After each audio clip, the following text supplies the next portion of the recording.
Part 1. The illusion of a perfect relationship. The digital world was a quiet place for Marlon, a man who had built a steady, solitary life centered around his work and his faith. One Tuesday, a friend request popped up on his screen. It was Katrina. Her profile was a gallery of grace, images of her volunteering, sharing inspirational quotes, and radiating a warmth that felt like a missing piece in his own life. The messages began as brief, polite exchanges, then deepened into late-night conversations that spanned hours. She was vibrant, funny, and seemed to understand the specific ache of his loneliness. When he finally invited her to the city for a weekend, he expected nothing more than a brief, pleasant escape from his routine. He opened his door to a guest, never suspecting he was opening the door to his own destruction. Katrina arrived with a suitcase and an infectious laugh that seemed to fill every empty corner of his home. She was the dream guest. She cooked, she cleaned, and she organized his life with a precision that left Marlon mesmerized. The weekend stretched into a week, the week into a month, and before long, she had settled into his home and his heart. She curated a life that looked perfect to every outsider, posting photos of their happy home while she slowly began to redecorate his world to suit her own whims. But the moment the keys were firmly in her hand, the mask slipped. The woman who had been his sanctuary became his jailer. The slow shift from cutting remarks to physical strikes was subtle. A predatory crawl, but soon, the house was no longer a home. It was a prison where Marlon lived in constant, breathless terror for 6 long years. Part 2. The weaponized word. As the violence escalated, Katrina added a new layer of cruelty. She turned his faith against him. Whenever she lashed out, bruising his body, she would tower over him, cold and calculating. She would quote Ephesians 5:22, "Wives, submit yourselves unto your own husbands," twisting it to claim he was failing as a man, and therefore she was forced to discipline him to keep his soul in line. She would even cite Proverbs 13:24, "He that spareth his rod hateth his son," claiming her physical assaults were an act of godly correction.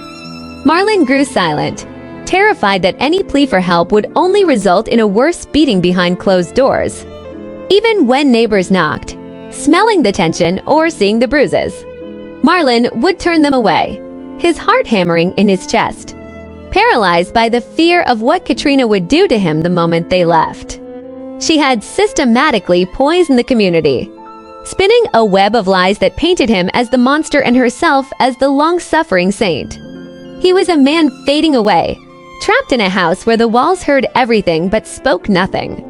Part 3. The light in the rubble. By the 4th month of Robert's unemployment, the electricity was cut. The house was cold and dark. Robert sat on the floor of the living room, the blue light of his gambling app the only thing illuminating his face.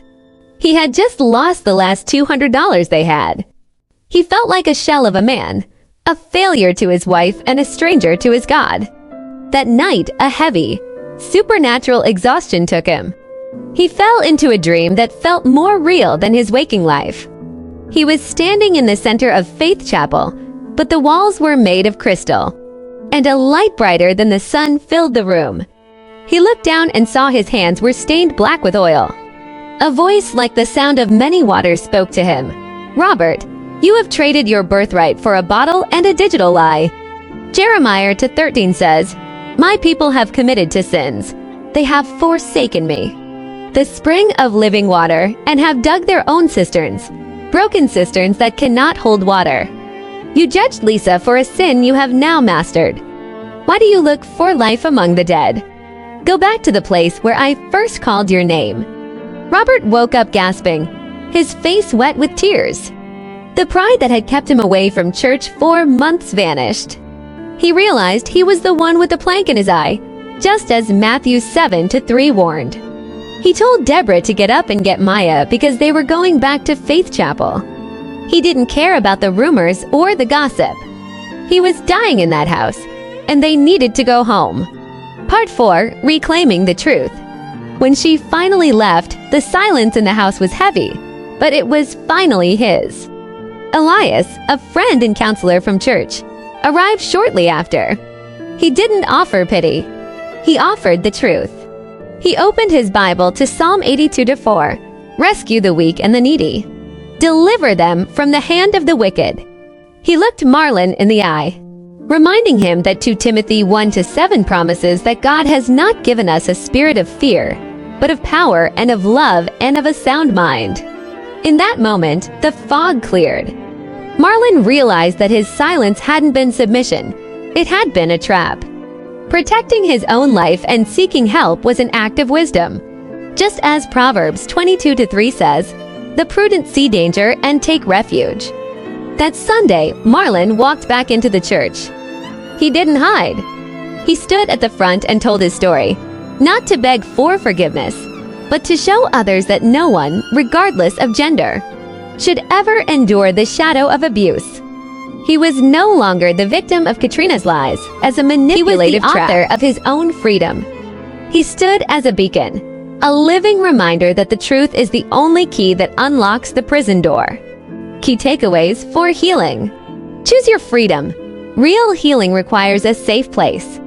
Silence isn't sacrifice. Speaking up is self-preservation. Your worth is non-negotiable. You deserve dignity. Recognize the mental fog. Prioritize safety. Taking refuge is true wisdom. Remember, God has not given us a spirit of fear, but of power, love, and a sound mind. And He will rescue the weak and the needy from the hand of the wicked. Story by Hermelinda Hilton.